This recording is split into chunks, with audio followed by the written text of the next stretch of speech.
শতরূপে সারদা বই থেকে পাঠ, বিষয় তপস্বিনী অভয়া দাশগুপ্ত। পরের অংশ।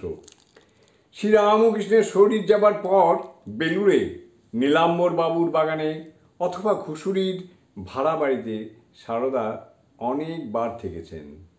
এই বেলুড় জীবন সম্বন্ধে সারদা বলেছেন, আহা, বেলুড়েও কেমন ছিলুম, কি শান্ত জায়গাটি, ধ্যান লেগেই থাকত। সহজাত ত্যাগ ও বৈরাগ্য পবিত্রতার সঙ্গে নিয়মিত সাধন ভজনের মণিকাঞ্চন যোগ হয়েছিল বলেই সারদা পরবর্তীকালে বলতে পারতেন, ইষ্ট দর্শন সে তো হাতের মুঠোর ভিতর, একবার বসলেই দেখতে পায়। জয় মা, জয় মা। জননীং শারদাং দেবীং রামকৃষ্ণং জগদ্গুরুং পাদ পদ্মে তয়ৌ সেত্বা প্রণমামি মুহুর্মুহুঃ।